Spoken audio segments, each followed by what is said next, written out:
बघूयात बातम्यांचा वेगवान आढावा। पुण्याच्या ग्रामीण भागातून शेकडो शिवसैनिकांनी बाळासाहेबांच्या शिवसेनेत प्रवेश केला। मुख्यमंत्री एकनाथ शिंदेंच्या उपस्थितीत हा पक्ष प्रवेशाचा कार्यक्रम पार पडला। खरी शिवसेना आपलीच आहे, त्यामुळे पक्षाला बाळासाहेबांचं नाव मिळालं असल्याचं मुख्यमंत्री एकनाथ शिंदेंनी म्हटलंय। तसंच काम करत राहिलो तर विरोधकांच्या पायाखालची वाळू सरकेल असं वक्तव्य त्यांनी केलं। महाराष्ट्राच्या विधानभवनात बाळासाहेबांचं तैलचित्र लावलं जाणार आहे। 23 जानेवारीला दिवंगत शिवसेना प्रमुख बाळासाहेब ठाकरेंची जयंती आहे। या कार्यक्रमासाठी उद्धव ठाकरेंना आमंत्रण दिल्याचं विधानसभा अध्यक्ष राहुल नार्वेकरांनी म्हटलंय।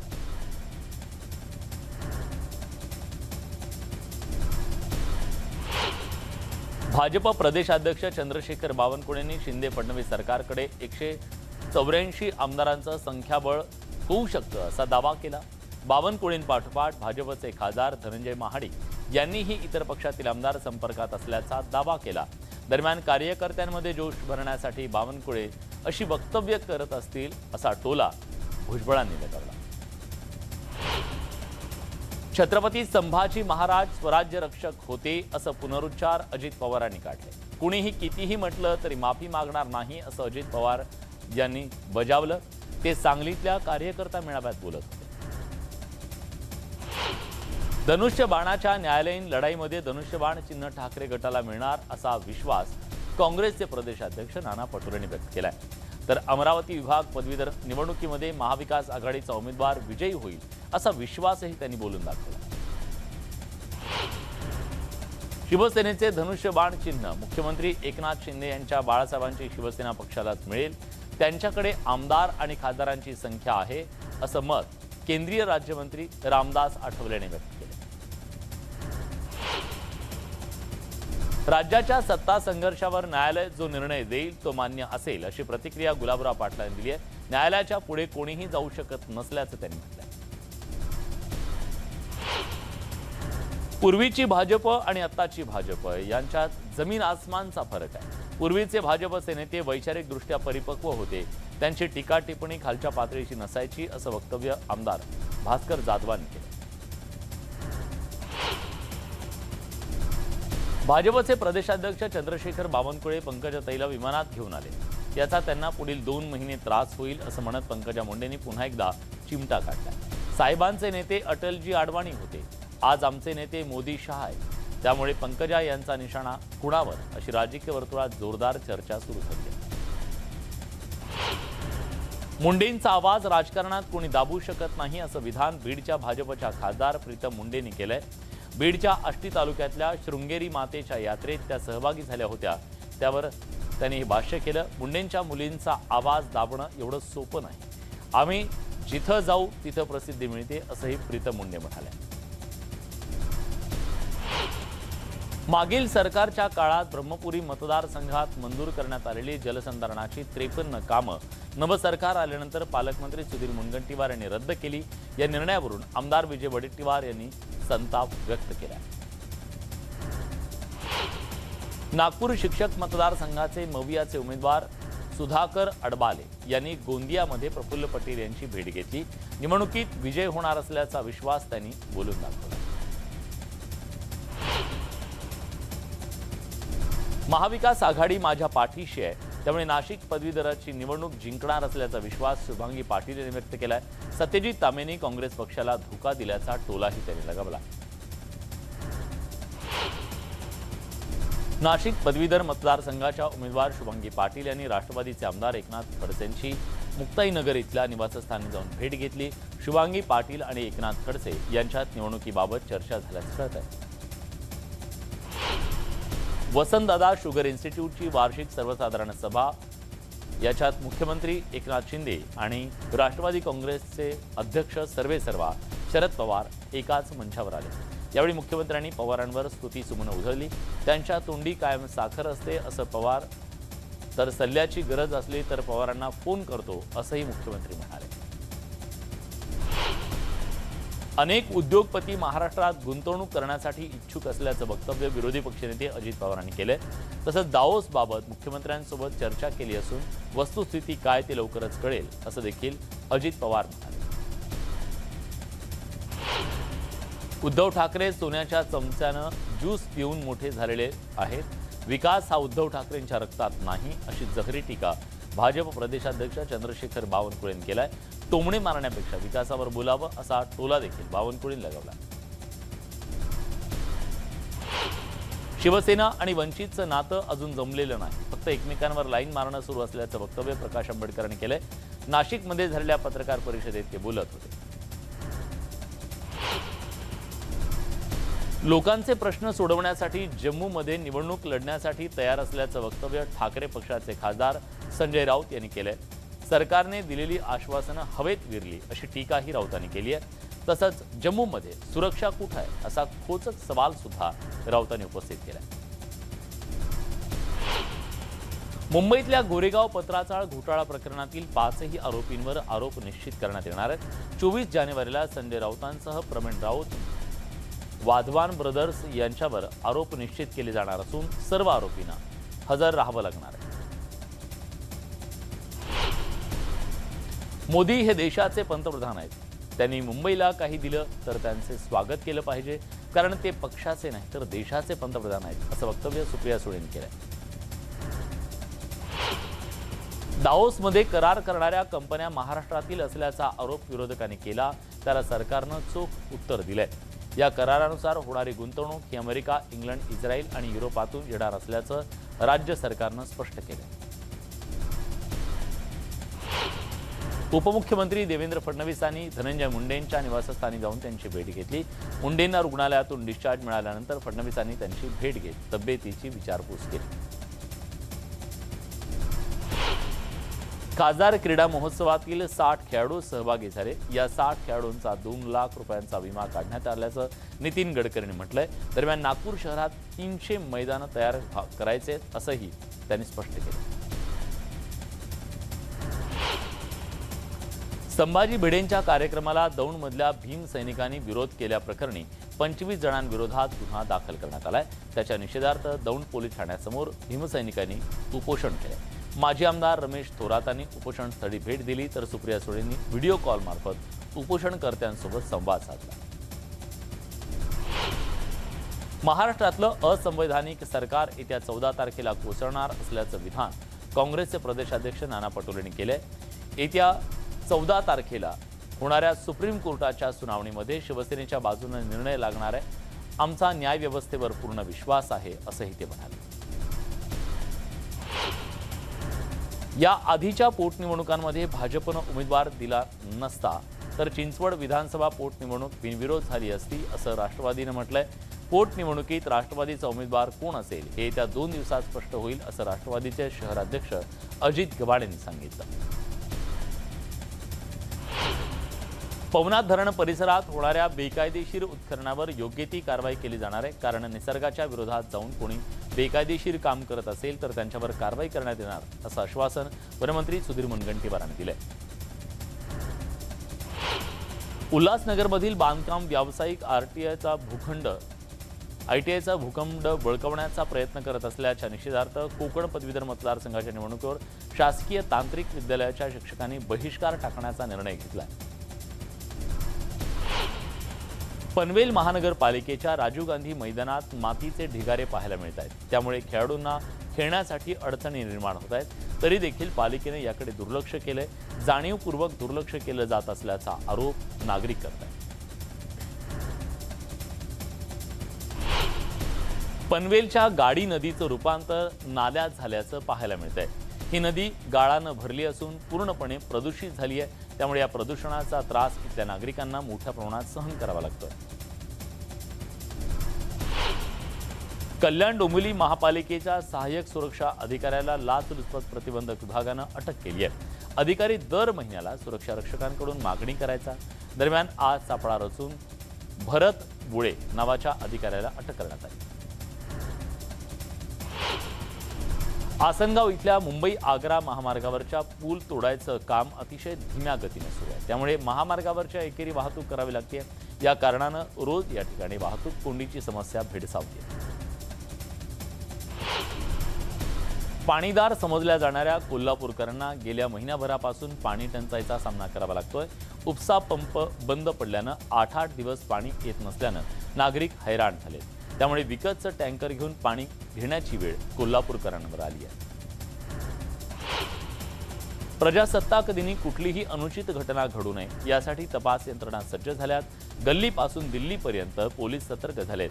या पार्श्वभूमीवर कुठलीही अनुचित घटना घडली किंवा दहशतवादी हल्ला झाल्यास त्याला सामोरं कसं जायचं याचा सराव म्हणून अमरावतीत मॉक ड्रिल घेण्यात आलं।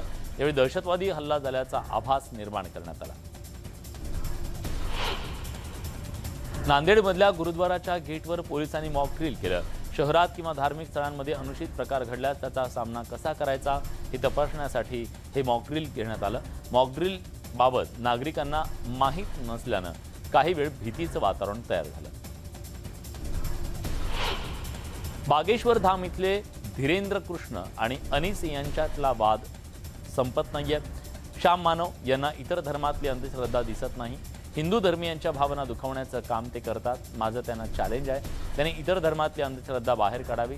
श्याम मानव यांना बघून कुत्र देखील घाबरत नाही, मग महाराज कसे घाबरणार असं भाजपचे आमदार मोहन मते म्हणाले। निवडणुकीत कट्टर हिंदुत्ववादी उमेदवारालाच निवडून द्या असं अजब आवाहन कालीचरण महाराजांनी केलंय। लव जिहाद, धर्मांतरण, गोहत्या, जनसंख्या नियंत्रण या समस्यांवर कायदा व्हावा अशी मागणी त्यांनी हिंदू गर्जना मोर्चात केली आहे। बीड जिल्ह्यात आंतरजिल्हा बदलीसाठी जिल्हा परिषदेच्या शिक्षकांनी बोगस दिव्यांग प्रमाणपत्र जोडल्याचा प्रकार उघडकीस आला। 336 पैकी 52 शिक्षकांनी बोगस प्रमाणपत्र अपंगांची टक्केवारी वाढवून घेतल्याचं उघडकीस आलं। या 52 बोगस शिक्षकांवर निलंबनाची कारवाई करणार असल्याचं मुख्य कार्यकारी अधिकाऱ्याने सांगितलं। सोलापुरात मनसेच्या महिला आघाडीच्या शहर उपाध्यक्षा शोभा साठींची गाडी अज्ञातांनी फोडली आहे। पोलिसांनी अज्ञात व्यक्तीचा शोध घेऊन तात्काळ कारवाई करावी अशी मागणी शोभा साठींनी केली आहे। जळगावातल्या पिलखेडेमधल्या जिल्हा परिषद शाळेत विद्यार्थ्यांची 100% उपस्थिती वाढावी यासाठी शिक्षकांनी नाविन्यपूर्ण उपक्रम राबवले। दर शनिवारी दप्तरमुक्त शाळा असून विद्यार्थ्यांकडून व्यायाम करून घेतला जातो। कविता, ओवी, भाषणं द्यायला सांगितली जातं। त्यामुळे विद्यार्थ्यांच्या सर्वांगीण विकासासोबत शाळेची आवड सुद्धा त्यांच्यात निर्माण झाली। नांदेडमध्ये सिडको हडको भागात पाणी टंचाईच्या निवारणासाठी 2016 मध्ये महापालिकेनं 2 जलकुंभ बांधले, पण जलकुंभात पाईपलाईन आणि कनेक्शन न टाकल्यानं त्या शोभेच्या वस्तू बनल्या। आजही सिडको हडको भागाला जुन्या पाण्याच्या टाकीतून पाणी पुरवठा केला जात असल्यानं समस्या कायम आहे। गोंदिया शहरातील सूर्याटोला इथल्या शेतकऱ्याच्या तणसाच्या ढिगाऱ्याला काही अज्ञातांनी आग लावली। या घटनेत शेतकऱ्याचं 50,000चं नुकसान झालं। रामनगर पोलीस स्टेशनमध्ये या संदर्भातली तक्रार दाखल करण्यात आली आहे। भिवंडीतल्या शिरोडे, दाभाड, बासे, असनोली, देवचोळे या परिसरातील दगड खदाणीत मोठ्या प्रमाणात ब्लास्ट करण्यात येणार, त्यामुळे गावातील अनेक घरांना तडे गेले। भूकंपाप्रमाणे धमाके होत असल्यानं गावकऱ्यांमध्ये भीतीचं वातावरण आहे। न्यूज 18 लोकमतनं याबद्दलची बातमी दाखवताच अधिकाऱ्यांनी दगड खदाणीत जाऊन पाहणी केली, ब्लास्ट न करण्याच्या सूचना केल्या। बीडच्या परळी शहरात भिशीच्या पैशांच्या वादातून डॉक्टर दाम्पत्याला बेदम मारहाण करण्यात आली आहे। ही मारहाणीची घटना कॅमेऱ्यात कैद झाली आहे। आरोपी विरोधात गुन्हा दाखल करण्यात आला।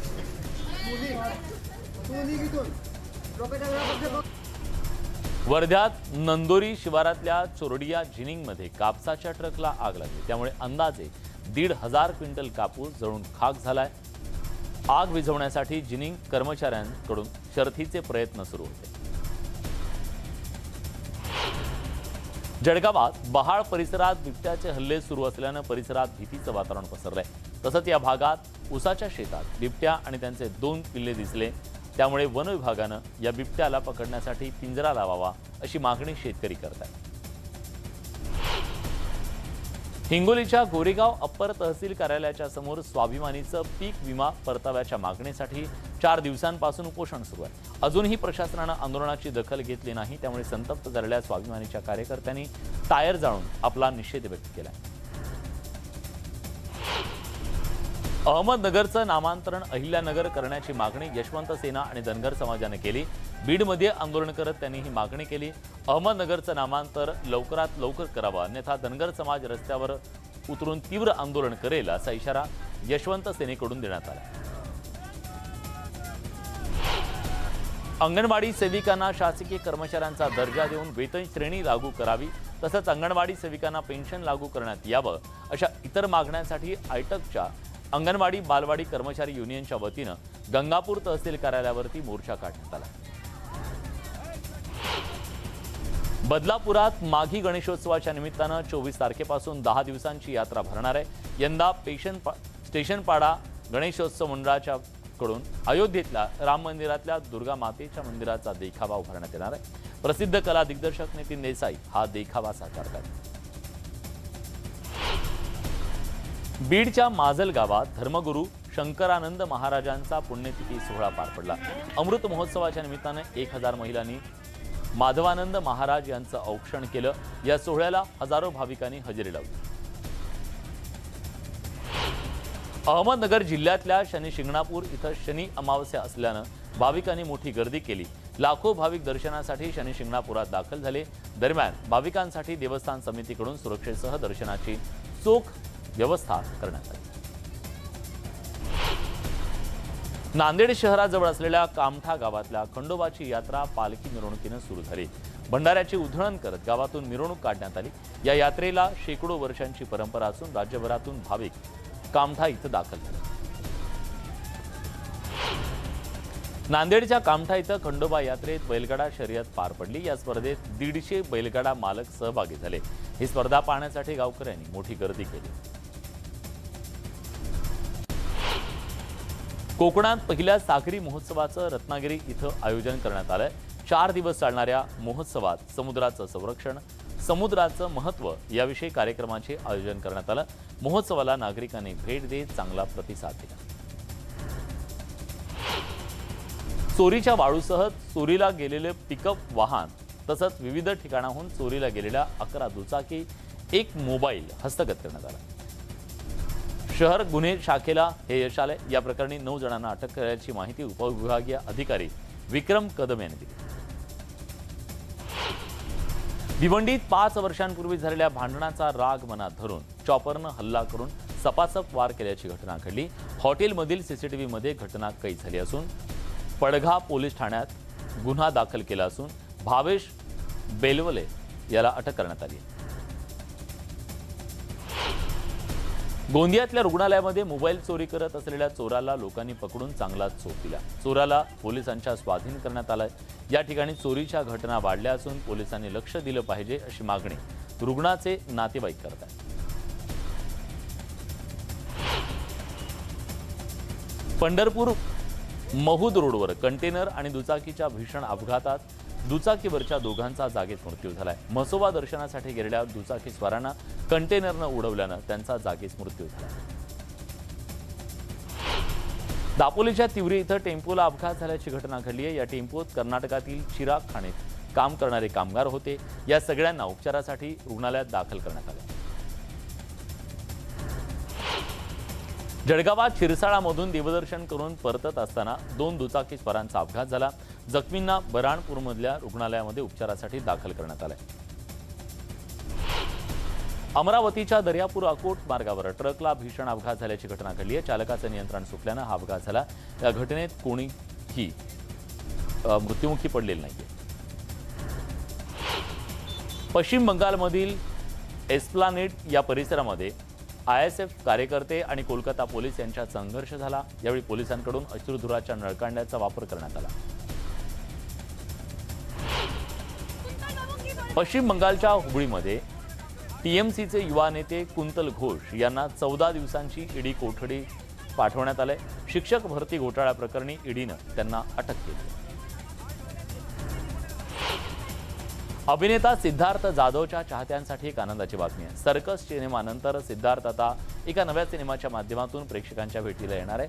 सिद्धूनं सोशल मीडियाच्या माध्यमातून नव्या सिनेमाची घोषणा केली आहे। सुष्मिता सेन सोशल मीडियाच्या माध्यमातून नेहमी चर्चेत असते। सध्या सुष्मिता चर्चेत आहे ते तिनं घेतलेल्या नवीन कारमुळे सुष्मितानं मर्सिडीज बेन्झ कार खरेदी केली आहे. याचे काही फोटो तिनं सोशल मीडियावर शेअर केले.